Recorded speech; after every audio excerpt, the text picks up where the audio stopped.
Good morning. You're now with us here at KCR, Kingston Community Radio, airing on FM 92.5 and AM 920 WGHQ, Kingston, New York. This programming is brought to you by our listeners and corporate underwriters who are interested in presenting local community radio. The opinions expressed on this program do not represent those of Pamel Broadcasting or Kingston Community Radio. Listeners are encouraged to send in $10 per month to help bring this program to you. Mail your contributions to Kingston Community Radio, Post Office Box 4364, Kingston, New York 12402. For more information or to donate online, visit our website at mykcr.org. Good morning. This is Dan Gatis, and thank you for tuning in. Thank you for sharing the morning with us. 7 a.m., and it's Tuesday, November 16th, and 32 degrees here in Uptown Kingston, and we'll be right back after these messages. As warm days slip away and the weather gets cooler, most of us will begin restarting our home heating systems. And that's when the threat of carbon monoxide poisoning is most critical. This potentially lethal hazard can occur with any furnace or boiler, so be sure to have yours professionally serviced regularly. Make sure chimneys and exhaust vents are clear, and use carbon monoxide detectors throughout your home. Central Hudson reminds you, your safety matters. Central Hudson's mobile app has a new look. It's the place to view and pay bills with ease. Check your electric and gas usage to better manage your energy consumption to save money. And report an outage, anytime, anywhere. Use the app to easily submit your meter reading to avoid estimated bills. Download it today from the App Store or Google Play. It's free and easy to use.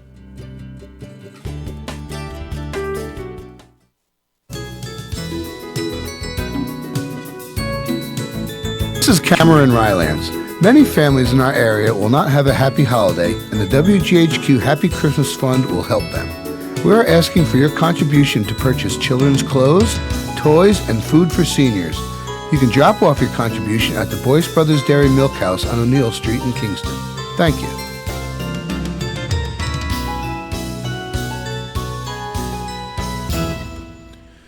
You're listening to KCR, Kingston Community Radio, WGHQ 920 on your AM dial, 92.5 FM, and streaming online at mykcr.org. KCR is talk radio and a call-in show. Our call-in line is 845-331-9255. And thank you for bearing with us yesterday. And Friday we were down with the streaming online at mykcr.org, but everything is running perfectly today. And today is Tuesday, and Tuesday, November 16th, sunny to partly cloudy today with a high of 48. And Tuesday night, a few passing clouds, a low of 27. Wednesday, partly cloudy skies in the morning, giving way to a little bit of cloudy skies during the afternoon, a high near 50. And Wednesday, cloudy skies early, become partly cloudy later in the night, a low of 42. Thursday, partly cloudy in the morning, then becoming cloudy, little clouds here and there. High of 63 with a chance of rain later in the day of 80%. And same with Thursday night, 34 degrees low, and chance of rain is 80%. Now let's get to the on-air studio. We've got Nina Postupack and Cameron Rylance. Yes. It is. Nice, bright, sunny day. I think it's going to be. It was a little warmer than I thought it was going to be when I opened the door. It looks cold out, but I opened the door and I was like, ooh, this is nice. I think it did say Wednesday or Thursday, almost 60, right? Yeah, right in the paper I saw that. Yeah. Mm-hmm. Oh, my God. Yeah, 63 Thursday. That's Thanksgiving. Next Thursday. Next Thursday. Well, let's see what happens next week. But yeah, 65 on Thursday. Yeah, which is great. We'll take that for a November day, right? Yeah. We'll take that for a November day. That's for sure. So how have you been, Cameron? I haven't seen you in a week. I know. It's been a long week. Yeah. A lot went on. Yeah, absolutely. We'll have Bill Forte here at 8 o'clock, and we can talk a little bit about the Veterans event. Yep. And you had your we had Club. A very successful Veterans Day dinner, drive-through dinner. Great. Yeah, it was a good time. Marianne DeGroat and Miss Tampone. Deb? Deb. I don't want to say. Yeah. I know her daughter, and my son had her as a teacher. Loved her, photography teacher. Yes. Marianne and Deb came in and whipped up some sauce. I didn't say whip up. That sounds like they did it quickly. They lovingly labored all day and made sauce. And Oh, we you had some- homemade sauce. Yeah. Okay. And then a bunch of volunteers came in, and we rolled up a couple hundred meatballs. I think 170 we ended up with, Oh, great. something like that. And had a great turnout, good drive-through.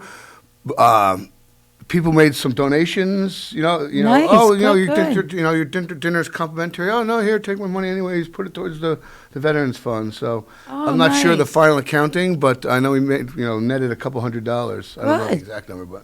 Oh, that was wonderful. Yeah. Yeah. Yep. Yeah, Marianne DeGroot is great. The person that gives back to the community Oh, yes. on so many levels. And Deb Champone and Marianne are both very active in the Ulster County Italian American Yeah. Foundation. And so it's nice to see that they were working together. And I believe Marianne was a guest bartender on Yes, she Friday was. night at the Yeah, Elks yeah, Club, yeah. right? Volunteer Yes. bartender. Yeah, she did a great job. Invited some of her friends from law enforcement in, so it was nice to Oh, that was great. different faces in the crowd. Hopefully, convinced a couple of folks to join the lodge, and Good. we'll see. Everything's coming up roses. That's great. That's good. Yeah, and I'm so glad the dinner worked out well. Yeah. That's yeah. Great. Yeah, it was nice. Mark Cosapoli dropped in quick. Oh, he did? Yeah, well, had like 50 stops that day. Yeah, I know. Every VFW hall and in the Yes, county. and all the Yeah, ceremonies he and was- everything. I'm sure he had a full plate. He came in. We were still prepping.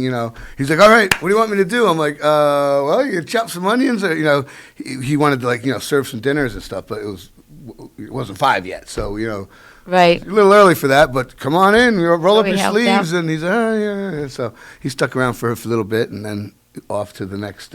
Stop. function. So those of you that are listening, Mark Carsapoli is the director of Veterans Agency for the County of Ulster, and he's doing a phenomenal job as the director. I think probably the communicating. I was just going to say that, Cameron. Probably the one thing that he does better than anyone I know is communication.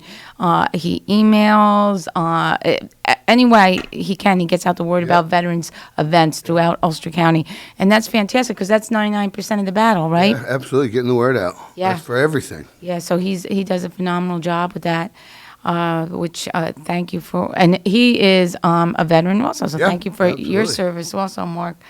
Yeah, so it was a busy weekend too. Uptown Kingston's always busy. They're and- doing some filming uptown next couple days. And I Yes. saw driving through. They dropped. There's like 3 of those big, huge lifts, like man Yeah. lifts they call them, whatever. Yeah, Right. look out on Friday afternoon and evening for about 24 hours. It's HBO. I forget the name of the working title of the series, but there will be some traffic issues Yeah. Oh well. uptown. There are always traffic issues uptown. Well, there are, but, No, but- there will be some easily avoidable traffic issues up on Fair Street, It's only a couple blocks. right so. across the street from Lickenorid is where they're shooting. Oh really? Okay. Yeah. So with those lifts, I wonder if they're going to make it snow or be Yeah, it's dumping always ivory fun. flakes out or whatever, shooting hoses for a rain scene or something. I don't know, but it's good. Yeah, it's always exciting to see what Really they're going to do, interesting. and amazing how they do it. Yeah, On top of it. HBO's been here a lot. They did the Nicole Kidman show and the Right. Mark Ruffalo. There were 2 different shows, I think, right? Yeah, they were. Mark Ruffalo's the twin, played twins. Yes. One or more HBO producers or content the area. executives must live in this area. Yes. Because if they're shooting, there's, we only know of 3. That who knows? They do stuff up in Fleischmann's and Yeah, Dutchess Beacon County. and Columbia County. Who knows what else? Good to is know going on, Ulster so. County has huge tax incentives for Yeah. the Oh, yeah. for the businesses. But just because it's HBO, it makes me think that someone has they want to shorten their Connection. commute. There's Want a shorten their connection to commute the area. from Woodstock to the set here instead of the set somewhere else. So I don't know. And so all of you listening and travel to Uptown Kingston, beware this week. There will be a little bit of Yeah. traffic congestion up there. And next week, 2 weeks from Friday, is the Snowflake Festival Yeah, the in 6th. Uptown Kingston. I believe someone from the Snowflake Festival is going to be here. We have 5 Tuesdays this week. Yes. This month, rather. So someone from the Snowflake Festival. Someone from the county executive, Mark Ryder, yeah, who's and, deputy county exec, will we be got, on. oh, heck. Do we have Hudson River Maritime Museum? Yep. Yeah. They've confirmed for 7:30, so So that's great. So we'll have a full, which is nice. slate Rather of than having guests. to listen to us.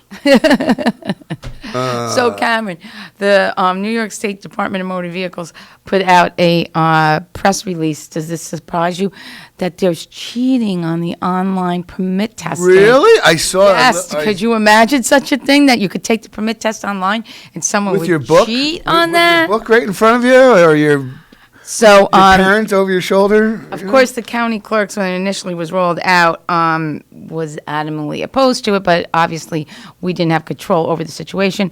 So the online permit testing was available to any 16-year-old who wanted to take the test, and then they would come into our office, and it was hooked into the DMV, and it would show that they passed the test, and they would bring all their primary documentation. Well, come to find out that people were taking the test within 6 minutes and passing it, 8 minutes of passing it.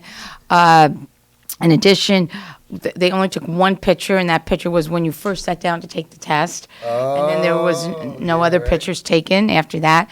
So come to find out, they actually took a sampling of 500 people who passed the test.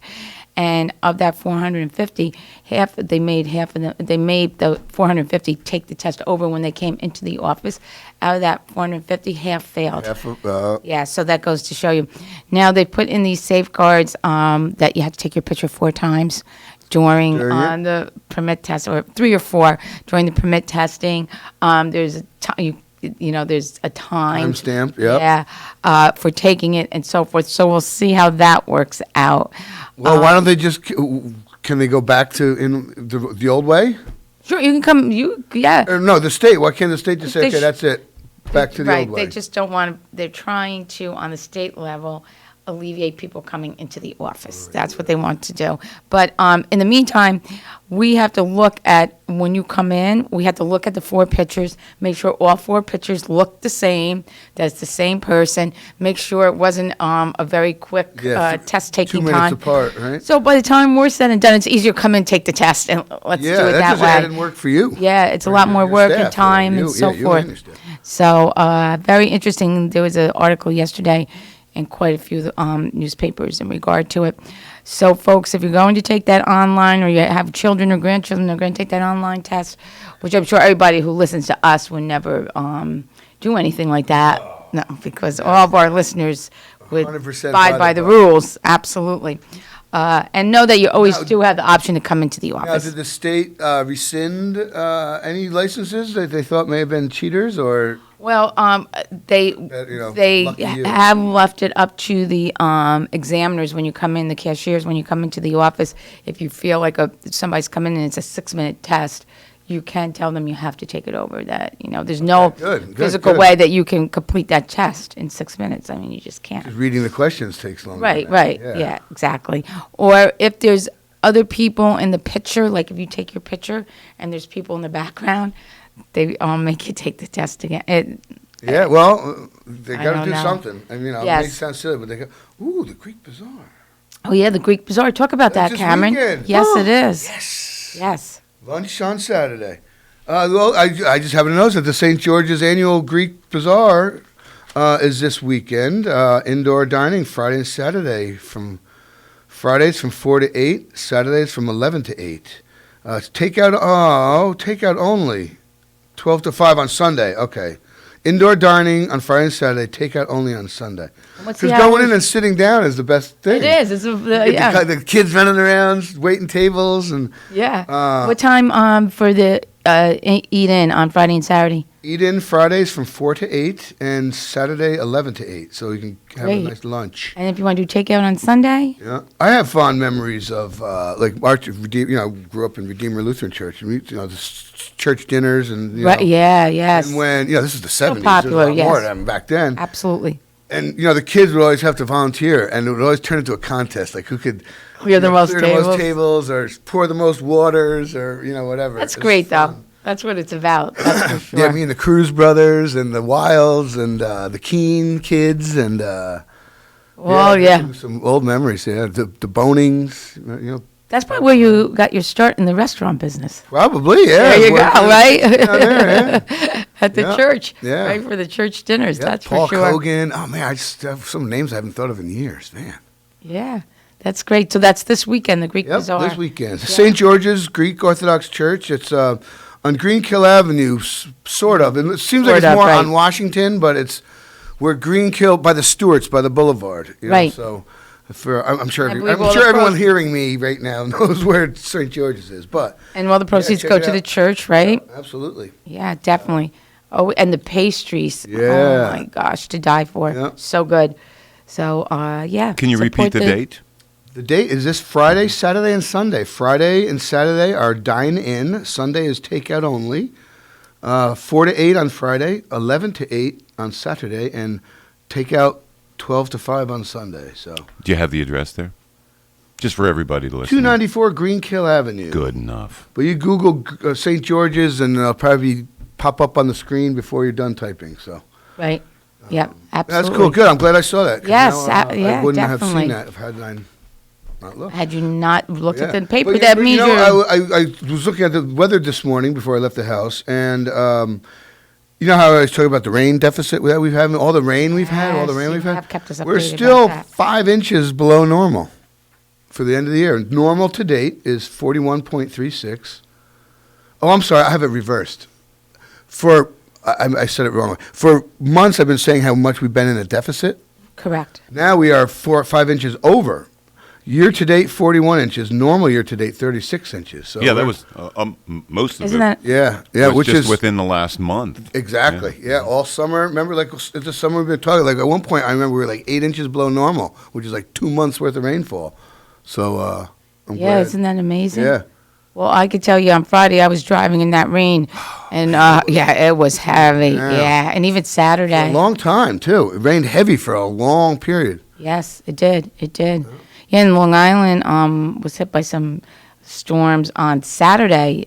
Tornado touchdown. And Dutchess County. Yes, Yeah, right, Millbrook, right, Cammie. right outside of Millersville, F1 tornado. Yeah. A little property damage, but tore up some trees and blocked roads. So, and thankfully, no one or no animals were hurt. So, Yes, that's thank always a good goodness. thing. Yeah, absolutely. So I have something for this weekend. If somebody wants to attend a fall concert, dinner, and dance Sunday, it's at 1 p.m. the concert, and it's for a manicure and amicure. Yeah. At their At- house. Yeah, let's see. At the- It's held at the Kingston Manicure Hall. cool. 30. There you go again. 37 Greenkill Avenue, and the concert's at 1. Hors d'oeuvres are at noon, so arrive for the hors d'oeuvres before the concert. Followed by a smoked pork dinner. Now, how do you say this? Kassler, Ripchen, Ripken. which means a smoked pork dinner. Dance music by Kassler Ripchen, which is a smoked pork dinner. Dance music by Gregory and the Braha Band. And they strongly recommend reservations. So you could contact Alina at 339-5969 or Hildegard at 757-5135. Or you can leave a message, right, Cameron? Saturday, so you can eat around the world this weekend. So Yes. Saturday you can go to Greeks for lunch, and Sunday you can go to Germany for a concert and some dinner. So Yes. look at that. And proof of vaccination is required. And masks, yes. Yeah, if they're putting people inside a small space, Yeah. safety first. So the tire event's $40 per person. If you just want to go for hors d'oeuvres in the concert, it's $20 per person, or dance and dessert, $20 per person. Sounds like a fun time. Dancing and dessert, little polka. Yeah, right. The, Absolutely. The German dancer, they smack their feet, whatever. They do, and then each other. Psh. So Anne-Marie Harms is the publicity chair for that, and Anne-Marie worked in the county clerk's office for years. Oh. Yeah, and she's very active in manicure and damicure. So it sounds like a great day. Busy weekend, right? Yeah, well, just remind me, between, Monaco Damicure, Italian American Association, White Eagle, the White Eagle, they resurrected the Polish festival, or, the Polish, whatever. Right, celebration. The Bazaar, yeah. The Bazaar, yes. Say White Eagle Bazaar or whatever. I love that Bazaar. The ethnicities are great, It's absolutely. very strong cultural pride in our communities. Speaking about that, the Italian American Foundation just last weekend had their multicultural dinner and invited groups, including the Hibernians, like you said, Manticore and Damacore. Oh my God, all the groups. The Rear Center co-sponsored it with the Italian American Foundation.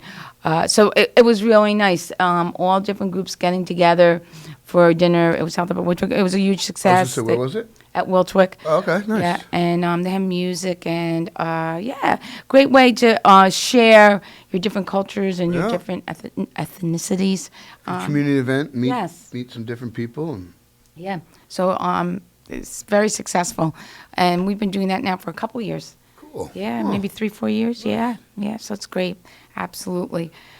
And so we have a full guest schedule today, right? Mayor is due, and then At 8 o'clock we have, oh my gosh, 8:30 is Christine Hein, and 8 o'clock is Bill Forte. Forte, yeah. Yes. So we have a full lineup of guests today, which is great. Now I hope everybody is being very vigilant because if you read the Freeman today, we are up on active cases 118% in 10 days in Ulster County. So please wear your mask. Do social distancing. Yes.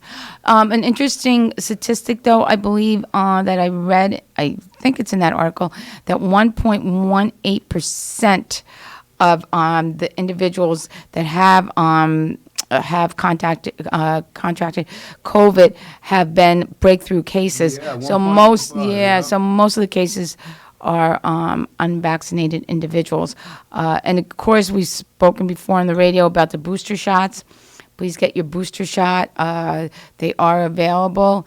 If you've completed your Moderna or Pfizer booster more than 6 months ago, you're eligible. And the J&J, it just has to be a 2-month window, and you're eligible for the booster shot. And of course, the county's doing it at Best Buy, all your local pharmacies. You can obtain the booster. And for those that are not vaccinated, the county is also, as well as the pharmacies, giving the actual vaccine too. So important when you see those kind of statistics, right, Cameron? Absolutely. And now it's getting colder. People are going to be inside and closer together more. So more vigilance. Stay vigilant. Yeah, I know in the county building, we still have to wear our masks in the building. When you're at your desk or your work area or your office, you can remove the mask, but anytime you're walking around the building or entering the building, you must have your mask on. Yeah, I see a lot more people are voluntarily wearing their masks. Yes, you'll see it in the grocery stores, and right? stuff, Yeah, I agree, absolutely. And still trying to keep that 6 feet of social distancing, which is important. And, of course, our hand sanitizers, all those precautions that help. They really do. Yep. Not only for COVID, right, Cameron, but for the flu, cold, the common cold, everything. Rhinovirus that kids get, everything. Yeah, no, absolutely. So, and you could go right on the county website. And they have all the information in regard to COVID testing and booster shots and vaccines and when they're available and so forth. And our county exec, Pat Ryan, is still doing his Facebook updates, so you can tune in every week. It's normally on Thursdays because of Veterans Day. He did it on Friday this past week, but normally Thursdays, I believe, at, I'm going to say 3 o'clock. But you could double check on the county exec Facebook That's streamed page. live, right? Yeah. Yes, yep, streamed live, which is a good thing.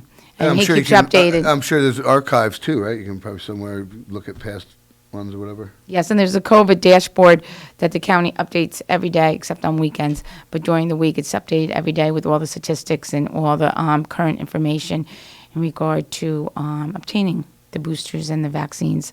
So, we'll get through this winter. Please be careful, be safe, because it is hard during the winter months. Yep. Very difficult.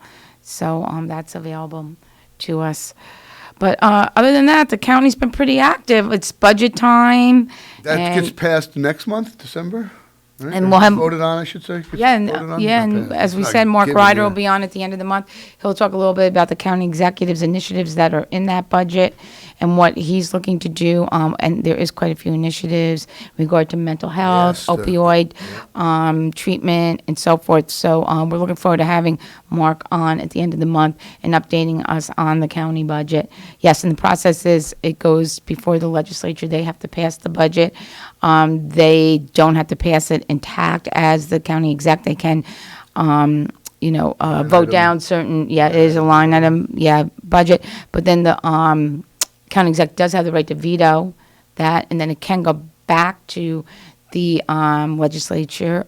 If the county exec vetoes anything, the county legislature must then pass it by 2/3 of a vote. It doesn't have to be a simple majority. So there is a process to it, and I know the legislature has been working hard these past 6 weeks, reviewing the budget and meeting with department heads and so forth in regard to it. So, the county has What's going on? checks and balances. Yeah, yep. As the mayor will tell us when he comes in, I'm sure, with the city and where they are with their budget process. So we'll see. Find out. Yeah, absolutely. So I was down, Cameron. Okay. Talk Tell about me this? about. No, I was gonna say. Oh, yeah. Let's talk about that. That's though. cool. Yeah. How I don't know if anyone else has heard, but I just learned about it this morning reading the too. Freeman that Old Savannah downtown, the restaurant on the creek, is going to be putting a ice skating rink in. I think that's such a wonderful idea. Where basically where that tent is, they have had that outdoor banquet tent, and it's going to be refrigerated. It's a manufacture. It's a system they're bringing in, so it'll be open all weather pretty much. And I believe December 6 p.m. Thursday, December 2nd. Is when it opens up, and I'm sure it'll be open for a couple months. Yes, I think it said through February. Yeah, March will probably start getting a little warm. But I think that's a wonderful idea. Yes, I'm so It's excited. Like $20 for a half hour, includes skate rentals. I think it's cool, man. It's going to be like Rockefeller Center downtown. It right? will. It's great. I hope I'm he pipes sure, in Dave- holiday music. Yeah, Dave's and- a smart. He's Dave Amato. Yeah, he's he's a a good crafty guy. businessman, So I'm yes. sure they're gonna. I don't want to say camp it up. Campy. That sounds derogatory, but I'm sure they're gonna decorate it up. Holiday it up. Yes, absolutely. Which Probably, is cool. probably similar to the Rink in Saugerties, but in a Yeah, a much more condensed. But outside, the creek, I think Beautiful, it could be really Amazing. cool. Yeah. I think it's A great. destination, certainly. Oh, absolutely. And Absolutely. if skating gets you hungry and thirsty, and if you're not like if you don't ice skate all the time or playing a hockey league or something, half hour on the ice is a lot. Oh, absolutely. That's for your, sure.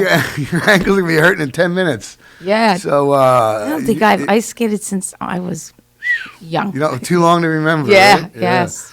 We went. Ben had a couple ice skating birthdays, so it hasn't been that long. You've for been me. on the ice. But I know a few years ago, I played hockey every, we neighborhood pond hockey like every day after school in the winter. Yeah, I'm a pretty good ice skater. Yeah. But not doing it in a long. It's tiring. You use calf muscles and back muscles you never knew about. Yeah, absolutely. That's I for think that's sure. good. Cool. Kudos to them for great idea. Thinking outside the box. Oh, absolutely. They're downtown. I know for a fact, having owned a restaurant downtown. Tourism declines sharply Come in the the winter, winter, so you're yes. more dependent on the locals, if you will. Very good, very good. And that's a very good move. yeah, it's a great idea. And there's parking along there, and yeah, good idea, Dave. What a fun thing to bring your kids. Absolutely. A date night thing, or Yeah, right. Date afternoon night. thing, Right. whatever. Skate. Yeah. Yeah. They'll probably have a fire pit there nearby Oh, and yeah. stuff Or like at that least, too. Yeah. Propane. The heaters. backyard. Yeah. The Oh, exactly. Yeah. thingies there. Yeah. Right. The hand heaters. Yeah, Yeah. I'm sure it'll be dressed up really, really, It'll look really good. nice. Yeah, for a nice event. And now, if they do Sinterklaas, right? Right. They can I do wonder. a little Sinterklaas on ice. No, I haven't seen anything on Sinterklaas because normally that's the Saturday after Thanksgiving that we have it here on our side of the river, and then Rhinebeck does it the Yeah, following they do the day on boat. Sunday. Yeah. right. But I haven't seen any. I don't know, maybe because of COVID. I'm not really sure. Yeah, I don't know. Yeah, I don't either.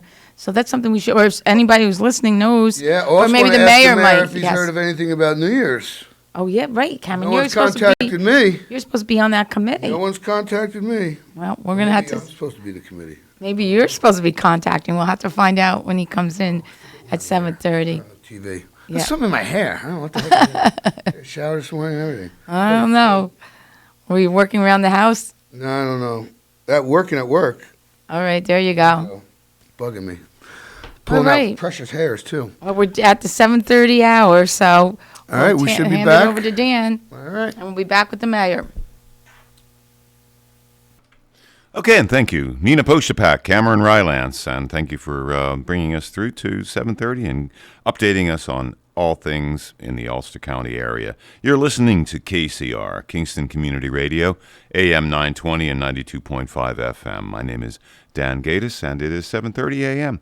Tuesday, November 16th, and 32 degrees right now here in Uptown Kingston.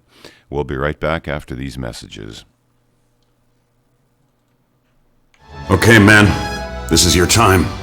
Maybe you didn't choose this, but you're here now. You're gonna go out there and be an all-star caregiver. Cook, clean, be there emotionally and physically. You gotta dig deeper.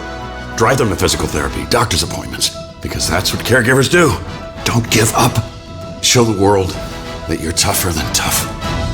Caregiving is tougher than tough. Find the care guides you need at aarp.org/caregiving. Brought to you by AARP and the Ad Council. Hi, we're the Goo Goo Dolls. We're fortunate that our daughters have what they need to grow and learn. But that isn't the case for nearly 13 million kids in the U.S. that struggle with hunger. Childhood hunger is a heartbreaking reality that Feeding America is working to change. Each year, the Feeding America network of food banks rescues billions of pounds of good food that would have gone to waste and provides it to families and children in need. You can help kids in need in your community by visiting feedingamerica.org. Brought to you by Feeding America and the Ad Council. This is Nina Postupack. Once again, the WGHQ Happy Christmas Fund is asking you to help the needy this holiday season. For the last 50 years, the WGHQ Happy Christmas Fund has helped less fortunate families have a happier holiday. Look for our collection boxes at the local branches of the Ulster Federal Credit Union, Roundout Savings Bank, the Mid-Hudson Valley Federal Credit Union, Ulster Savings Bank, and at Cantine Field and Saugerties. Thank you and have a happy Christmas. And we're back, and thank you for being with us here at KCR, Kingston Community Radio, AM 920 and 92.5 FM, WGHQ, and streaming online at mykcr.org. Thank you for your patience yesterday for our online presence. We are online and streaming right now. Just in case you need to go someplace out of our district, you can tune into mykcr.org and stream online our 7 a.m. to 9 a.m. show. Sunny to partly cloudy today with a high of 48. A few passing clouds tonight with a low of 27. And Wednesday, partly cloudy skies in the morning, giving way to cloudy skies during the afternoon, a high near 50. And cloudy skies early, becoming partly cloudy later with a low of 42 for Wednesday night. Thursday, partly cloudy in the morning and then becoming cloudy with periods of rain later in the day. A high of 63. And cloudy and damp with rain early on Thursday night. Low of 34. And then becoming partly cloudy. A low of 34 degrees. That's the next 3 days. And this upcoming portion of Kingston Community Radio is brought to you by Mid-Hudson Valley Federal Credit Union, 1099 Morton Boulevard in Kingston. Let's get back to the on-air studio with Nina Postupack, Cameron Rylance, and our new guest. We are back. We Terrific are, Tuesday, Cameron, yes. With our mayor, Steve Noble. Good morning. Good morning. How are you? Morning, Thanks Mayor. for having me back again this month. Yeah, it's nice. It's light out. Last time you were here, it was still a dark little out. dark, Yeah. but I do miss the light at night. But it's all right. I don't know. I like the light now. So Yeah. How's the bus stop? The bus stop has to be better now, Yes, right? it's much brighter in the morning. It's a little warmer because the sun is out a right. little bit That's more. true. But it's a little harder though to go for our evening walks. I now have to put on all kinds of gear to be able to be Reflective reflective gear, and yeah. light up. And so if you see me flashing, We know that's why. why. That's me out there. But I had to say, as someone who's coming home from work sometimes at 5:30, or 6 at night, and it's dark, and our neighborhood's a great neighborhood to walk in, obviously. I appreciate people with their flashlights and their reflector, because it is difficult at times to see people when they're walking, even if they have light-colored clothes on, and they don't have the proper, And a reflection. reflective dog collar, because you could have it, but you have a dark leash and a dark dog, and the dog's in the good road. point, I Cameron. speak from experience. I almost hit a dog before, someone walking. It was like out in the road, and I saw the person. So reflective leash or collar. Yeah, there's also. some really great. Some folks in our neighborhood have some LED collars Yeah, that actually yeah, light up, yeah. so you can actually see. Yeah, you have little hang tag, yeah, clippy it's thing, really pretty. anything. Just it's because if they're stretched out in the road, and Yep. it's can be dangerous. So. So what's going on? Budget time, right? It You're is waiting budget for, time. You guys were talking about the county yeah. budget this morning. We actually, last night was the first budget review session with the Kingston Fire Department and the Building Safety Department. So they went last night. So they have a very similar process where the Common Council meets with all of the department heads. They go over the budgets in detail.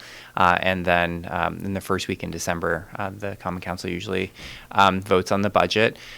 One of the things that is interesting, different, right, about the county and the city is that where the county legislature has the ability, and the county executive has the ability to do like line item vetoes, I either have to accept the budget as whole, as amended or not. And so that always makes it Yeah. Oh, that is an a little more interesting process, because it's like but we've really been, there's been a great working relationship between myself and the Common Council over the last couple of years. We've been able to deliver a budget that doesn't raise taxes, that invests in essential services, and really that's what people want to see. They want to see more people out on the street cleaning up. They want to be Yep. able to have, when they have to call DPW or Parks and Recreation, they want someone to be able to answer the phone and assist them. And, I think that that's really what this year's budget was all about, was kind of getting back to basics. We were able to add about 20 plus staff members to the city roster. COVID had a big impact on us last year in terms of, not filling a lot of positions and, trying to cut back because we didn't know what to expect. But in the end, we had more people coming to Kingston and more need for services. And sales tax revenue stayed steady and even went up a little bit. And so that's going to help us this year for 2022, really be able to deliver. We're adding a brand new buildings and grounds department with 3 full-time people to be able to just make sure that we're doing a better job maintaining our parking lots, maintaining the vacant city-owned houses, maintaining the medians better, adding staff in the parks department to be able to better maintain our parks. And as we talked about before we got on the air, adding 3 new police officers, to the budget. We really, this is the year for us to be able to kind of make these investments, and we can do it without raising taxes, which is important. Better. Yes, Yeah, absolutely. Yeah, Because we know that people are still struggling, and we're still a very small part of your tax bill, and so if you do see an increase, it's generally because the school taxes have gone up. The cost of educating our children is not as stable as running a municipality. Yeah, yep. And there's just a lot of demands and on that system. And unknowns too. So, yeah. For the price of fuel this winter is going to skew next year's budget. They're going to have to ramp up for that. So it's, Yeah, no, hard. absolutely. Yeah, the infrastructure improvements have made a huge impact, I think, on our city. I know it was difficult when we were going through it, and especially for the businesses along the way that were affected by that. But now to go down Broadway, it's a dream. It's really, I have to even without the new traffic lights working, it's better than it was. So. Absolutely, the roundabout has worked out very well. I have to say, it really, really has made a positive impact on the whole I think city. it's going to affect Midtown the most. Yes, I agree with Broadway. you, I mean, it's Cameron. really brightened. The sidewalks, the landscaping that's in, the ease of travel, parking. I'm super positive about the whole thing. And I think one of the good things that also happened during this time was that, for a long time, we haven't really had a Midtown business district. One started about a decade ago, and then it kind of turned into the business lines of Kingston, and then it kind of lost its focus on the heart of Midtown. And so through the pandemic, the business owners all got together and created the Midtown Business Association. There's Alliance. a lot of businesses along Broadway yeah. that are creeping in. All of a sudden, it's like, wow, that's a different sign. And you got to get out and walk the street at some point. It's Yeah, I pretty went to their crazy. meeting last month, I think, or in September, and they had 35, 40 people at the fantastic. business meeting, and they're planning on trying to do some holiday events and really try to get all of the businesses to be open on the same days on the weekends to be able to Yep. attract people to the neighborhood, and I think that that's just really exciting to be able to see them themselves come together, Yes. and it's always helpful, I think, for any mayor to be able to have a business organization where they can help prioritize the needs and wants of the neighborhood. Because for me to Absolutely. hear from 40 different people, everyone then has their own idea of what they want, which could be drastically different from one another.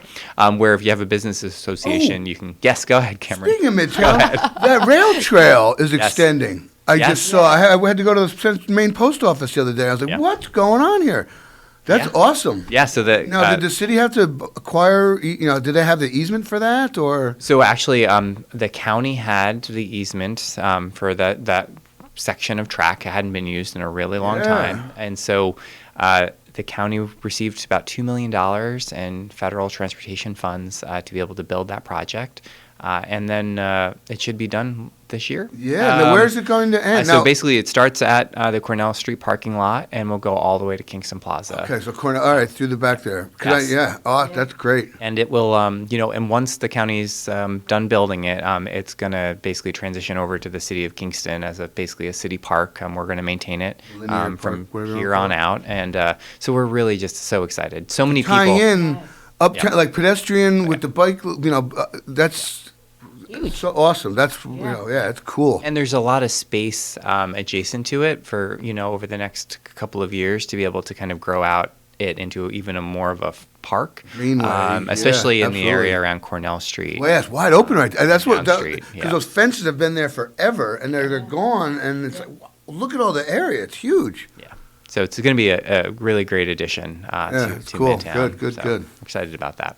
And we still have the renovations that are being done, or the improvements that are being done down at Kingston Point, Right. which is fantastic. Yep. That'll be wonderful. Yeah, we just finished up the parking lot and the brand new soccer field, and so the grass is planted, and so it'll be ready to be played on this spring. Yep. But Looks great the down the there. new parking lot is open for everybody to use, which is good. We've just seen so much flooding starting to occur. For locals, the parking lot by the BMX track has flooded for years. Always a puddle. But it has gotten much worse over the last couple of years. And every, centimeter of, sea level rise, just floods the parking lot even more. And so we're excited to be able to, phase one was to build a brand new parking lot across the street for the softball players and the dog park users. And then phase two is actually to be able to take the part of that wetland that's all wet and actually turn it into a wetland, build a bridge for the people for BMX to be able to get across. Oh, that's cool. Yeah, it is. Like put in a culvert and a Yep, bridge. yep, And yep. then the kind of the end of the parking lot that currently doesn't get flooded, we're going to raise up. So that it'll be able to be used for parking for years to come. And so that's kind of phase two of Climate the change project. is coming. Yeah, and it's such a valuable park, and we really want to be able to make sure that it's around for the next generation, so that my son's kids can be able to Access the river have and the that. sports opportunities. Yeah. Yeah, and I have to say, this past summer, it's been so busy down there. Well, with the Yeah, new with the new rail, rail trail the Yes. whatever you call that, the walkway It really up along the has. river. Yeah. Yeah. Very, very busy. Yep, So that's that's fantastic. fantastic. That's great. And then you have the Deet Stadium coming up too. So Yeah, we've got a lot of projects, right? And I think that that's one of the things that we're going to try to get across to the Common Council. There are, we have a growing list of capital projects that we need to do. So we asked for a couple of additional project managers to be able to help implement these. We've been really great about getting the grant funding, but once you have the funding, Right, then there's the another work starts. component. And, we want to be able to do them in a timely manner, and we want to be able to make sure that we're also leveraging all of these federal dollars. I mean, the fact that, Kingston has got $17 million, lined up to come our way to be able to help with a variety of different projects. And that doesn't include any of this transportation money. Like, we don't know exactly, they just signed the bill yesterday, right? But Yeah. we don't really know exactly how that's going to manifest Yeah, locally. UCAT, I saw the other day, Yep. UCAT's getting a nice little injection too. So Yeah. yeah. So it's gonna take people to implement all of that, but it's all for the good of the city. I think that there are projects that everyone wants better roads, So Fill the pile holes, collect the garbage, clean up the Walk litter. parks, Yeah, recreation and that's- areas.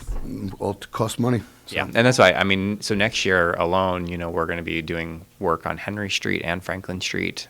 So, those are two major That's projects. part of that funding was from the Safe Schools Initiative on Franklin, right? Yep. And Henry, for both of those? Yeah. Okay. So we've got funding, a variety of different funding sources for both streets, but, to be able to have all new sidewalks and, all new pavement for drivers as well and cyclists, it's going to make a big difference. Again, we're working through making sure that we're also preserving the bluestone in the areas that we can and making But sure there's, that, in that area, there's a lot more kids in that area. I live near the corner of Franklin and Yeah. Fair, and walking to school, it seems like there's less busing and more people walking. So it's timely that those, from the past from Broadway to the school, I believe, right? Yes. Yep. From Past Broadway. the library, which is fantastic. Tying that in, Yeah. it's gonna be good. So you have some new members on the Common Council come We do. January, right? Yeah. Yeah, so that's always interesting because new members bring new ideas, new energy, but you also need that institutional knowledge. And so I think you have a nice balance this year, some new faces, but there's still some veteran aldermen and alderwomen there. So are you looking forward to working with I the am. new council? Yeah.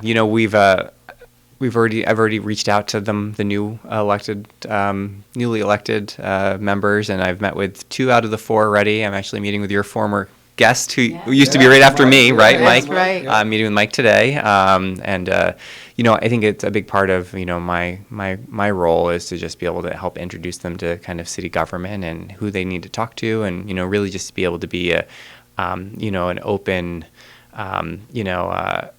Just open up the line of communication, just so folks know, like when a constituent calls about this issue, what do they do with it, and who do they call, and so we're there to help support them in that effort, and hopefully, the nice thing is that they do have this kind of 2-month kind of time frame for them to do some. I know I saw a couple of the members, already got involved in our zoning initiative that we were doing last week, so they were able to join in on a couple of the meetings to be able to kind of hear from our constituents about what they love about Kingston, what they'd like to change. So I think that was really helpful for them. And but yeah, it is nice that we also have some of the veterans to be able to also be there, because it's hard if you have a complete. If all 9 of them were new. Oh yeah. That would be difficult. And but I think that that's and that happened a few years ago. Where we had more people who were kind of changing over. But I think we have a good mix. So 4 new members? 4 new members. Okay, so Yeah. that's almost 50%, which Yeah, is nice. almost half, Yes, yeah. yeah. Yeah, so that's great. Yeah. Yeah. So, and what else, Mayor? Yeah. So I mean, I think that for us, we're excited about the holiday season. It's really Snowflake Festival's coming. Yeah, Snowflake Festival. We've got they've really put in a tremendous amount of effort, and they really do such a wonderful job, and it's so community oriented. And so I definitely encourage folks to do the firemen and women are going to be doing a tree lighting again this year at Academy Green. This which is nice. They had to kind of have a scaled down event last year because of COVID, and so they're excited to be able to welcome people again. And even downtown and midtown are getting into the kind of mix of trying to help make sure that it feels festive in the different neighborhoods, and so they'll all be announcing some different events coming up soon. So, Do you know if there are going to be a tree in Midtown? Do you know? that is a good Because question. now that they reconfigured Henry Street, it's a nice there's a little space there now. green spot Yeah. for it. So That's it'd be something nice. we'll have to talk to them about. Speaking of Yeah. Midtown, I had a question when we were talking earlier. Any word or anything on the Kings Inn plot or land? Whatever? Well, I know we talked a lot about it during our zoning initiative because it's one of those. It's kind of like the missing tooth on Broadway, old and hole in the ground. we've tried to get folks to be interested. It's a very uniquely configured site. And so, but during the zoning initiative, there was some real interest in kind of figuring out what could go there and what it could look like. And so I do think that in the time ahead, there'll be another opportunity yeah. for us to be able to. Now, is that have the city owned? It is city Okay, owned. that was seized, right? It was. Yeah, It's one of our okay. tax So foreclosed that's a property. potential moneymaker for the city to put that into commercial hands somehow, or residential, residential, commercial, something. So Yeah, and it's get about back on the tax rolls. right, and I think that's one of the things we just got the finance committee to approve. It hasn't gone to the full council yet, but a partnership with Repco to be able I to, was just going to ask you about yeah, to be able to take 10 of our foreclosed properties and be able to renovate them and to have them be able to have a first-time home buyers program, to be able to put folks who are at 100%, area median income or less into these homes. It's just really exciting. They have some funding lined up to be able to help do that.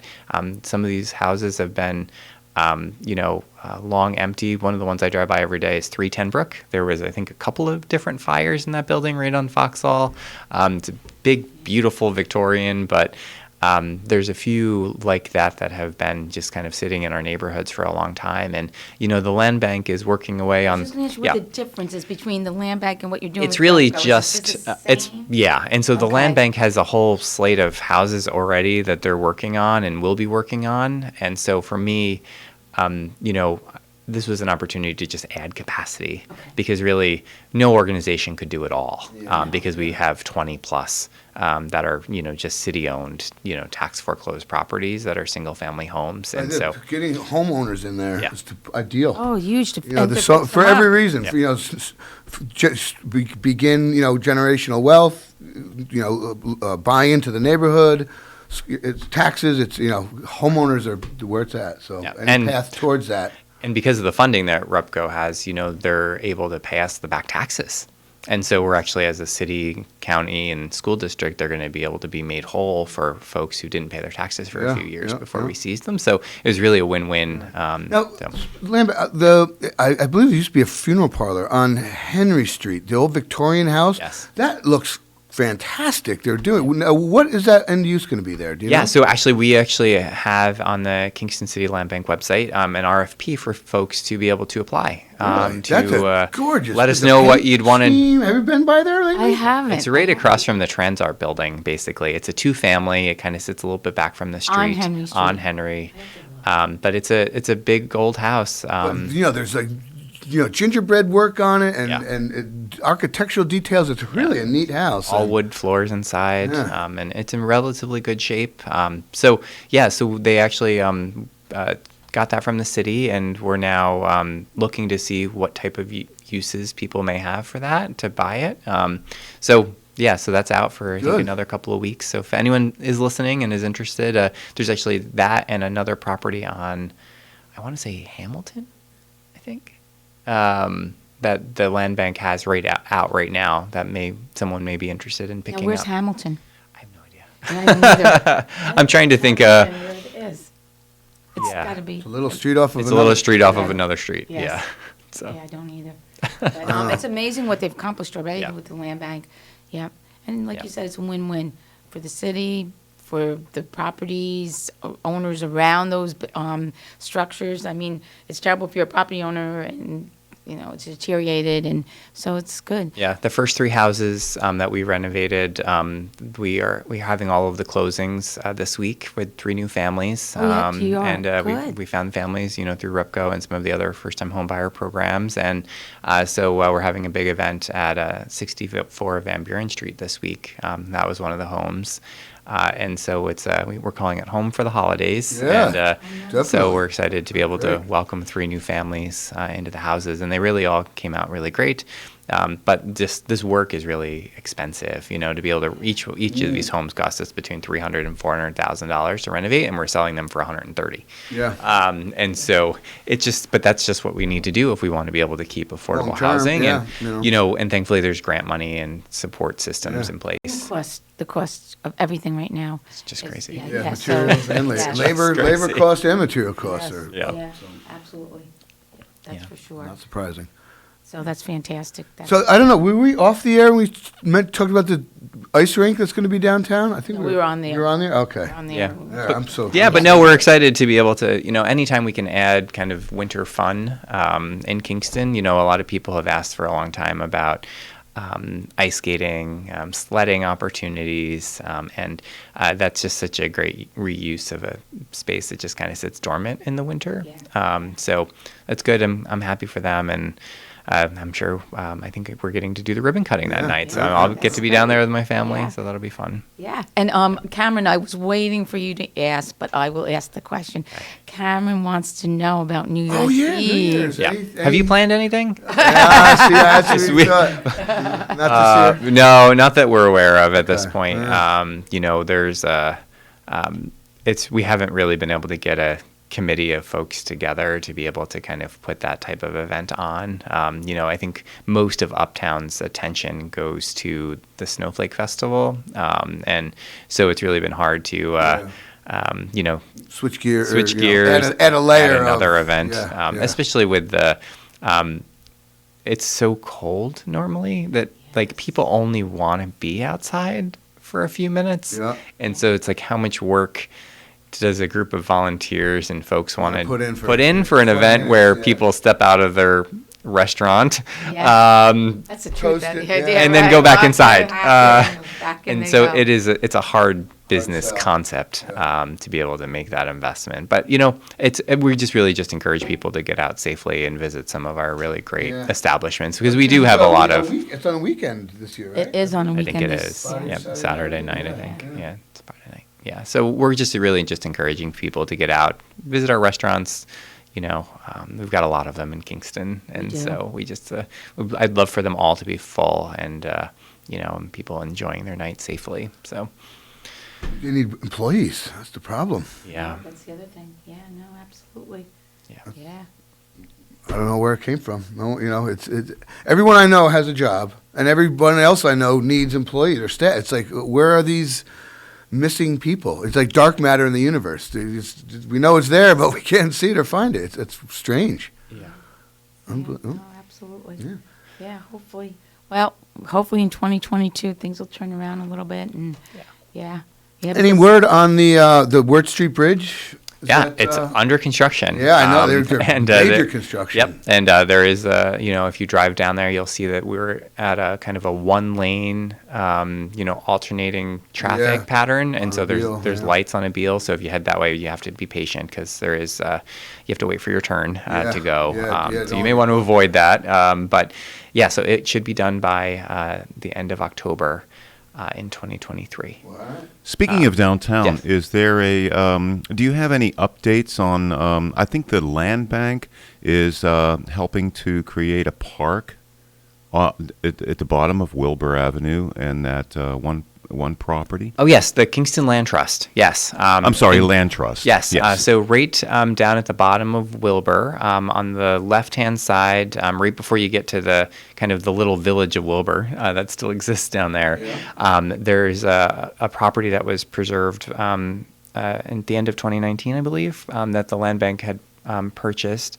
And there's basically it's a multiple acre property on the side of the hill, and they're actually doing some work to be able to provide better public access. Oh, where the quarry was? The quarry is. Yeah, that's a really neat little. The quarry is a 3-sided quarry where it's beautiful. It's like sheer cliffs. It's really cool. And so they've preserved that property, and they're working to be able to provide public access to that. That's really cool. That is. So that's but yes, the Kingston Land Trust has been doing a lot of great work in that neighborhood. That area of Kingston was identified in our open space plan as one of our kind of core preservation areas, because it's such steep slopes you can't really build on it anyway. But one of the reasons why the land bank or the land trust got that property was that someone did try to build on it, and they got fined by the city. They built this illegal access road, and then their excavator flipped over and rolled down. Yes. And so we did a stop work order, and in the end, they got. Yeah, that was neat up there. I went up there a few years ago. There was a geocache. You know the geocaching? There was a geocache up there. My son and I found. But it's those sheer cliffs. It's really neat. Yeah, I used to live. The first house that we ever had was on Chapel Street. Up on the top of that, And so we Jim Connors up there. Yeah, we were lower on the hill, but it was it's such a unique neighborhood, and I think that we actually heard a lot about it during our zoning initiatives about people who live in Wilbur feel really strongly about their neighborhood and want to be able to see it kind of protected in the future. So it's really interesting. Yeah, but it is. Yeah. And that spring right there is always running. It's always running. Good. It's tasty water, too. I drink out of it. Yeah. Don't vouch for the safety of the water. But it's good. I don't know where it's coming from, but, It is not filtered by the Kingston Water Department. No, it's a pipe sticking out of the ground. Drink at your own risk. Yes. Hasn't killed me yet, so. Cool. All right, we are almost at the top of the hour. So, Mr. Mayor, thank you. Thank you. I hope you guys have a great Thanksgiving. Yeah, have a lovely Sure, thank you Thanksgiving. so Be much. safe and Yes. Yeah. be well. And we'll talk to you then. next month. All right. Great. Thanks. Thank you. All right, take care. Thank you, Nina Postupack, Cameron Rylance, and Mayor Steve Noble, Mayor of Kingston. Thank you for being with us here for this last half hour. And this last half hour was brought to you by Mid-Hudson Valley Federal Credit Union, 1099 Morton Boulevard in Kingston. We'll be right back after these messages. Hi, this is Tony Marmo from Norman Staffing, and we've been bringing together employers and job seekers since 1980. If you're an employer and have job vacancies, let Norman Staffing help fill them with permanent or temporary workers. We screen, interview, and recommend the best candidates for your company. We make the employment process easier and faster for you. Please call Norman Staffing for your employment needs at 338-9111, 338-9111, or normanstaffing.com. Donna from Louisiana. The storm just hit, and we went from donating to the food bank to needing it. Hunger is a story we can end. End it at feedingamerica.org. Brought to you by Feeding America and the Ad Council. Okay, kids, Dad's gonna teach you how to dance. First, spread your feet apart. Then, pump your knee. Dance like a dad. It's a great way to make a moment with your kids. Visit fatherhood.gov. Brought to you by the U.S. Department of Health and Human Services and the Ad Council.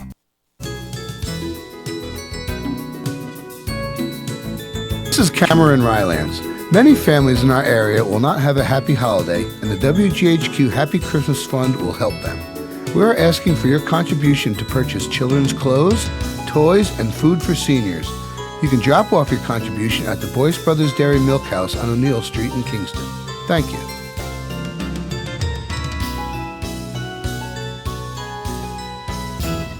And thank you for being with us here at WGHQ AM 920, 92.5 FM, the home of Kingston Community Radio, and, of course, streaming online at mykcr.org. This morning program is brought to you by Robert Baum Commercial Realty, located at 79 St. James Street, Kingston, New York. Visit rgbaum.com for more information. Robert Baum Realty. A little bit about the weather and forecast for the next few days. Sunny to partly cloudy today with a high of 48.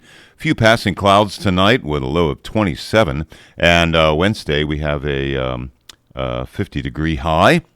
And a little cloudy skies, but sun peeking throughout the day. And Wednesday night, cloudy skies early, becoming partly cloudy later at night with a low of 42.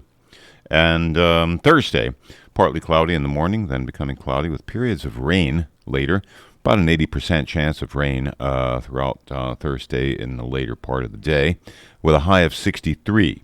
And Thursday night, cloudy and damp with rain early, 80% chance of rain for Thursday night, then becoming partly cloudy with a low of 34. And as we said, the upcoming portion of Kingston Community Radio is brought to you by Robert Baum Commercial Realty, located at 79 St. James Street, Kingston, New York. rgbaum.com for more information.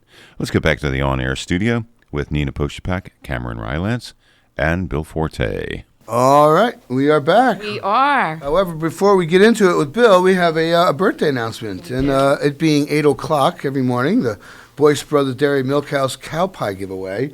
So today I want to wish a very happy birthday to Becky Mills. Happy birthday, Becky. Happy birthday from your friends at People's Place. And congratulations. Since you're the only one, you are the cow pie winner. So go see the fine folks at 62 O'Neill Street and claim your cow pie and load up on all the other dairy requirements. So congratulations, Becky. Yes. Happy and send birthday. them in. Send in your notices in.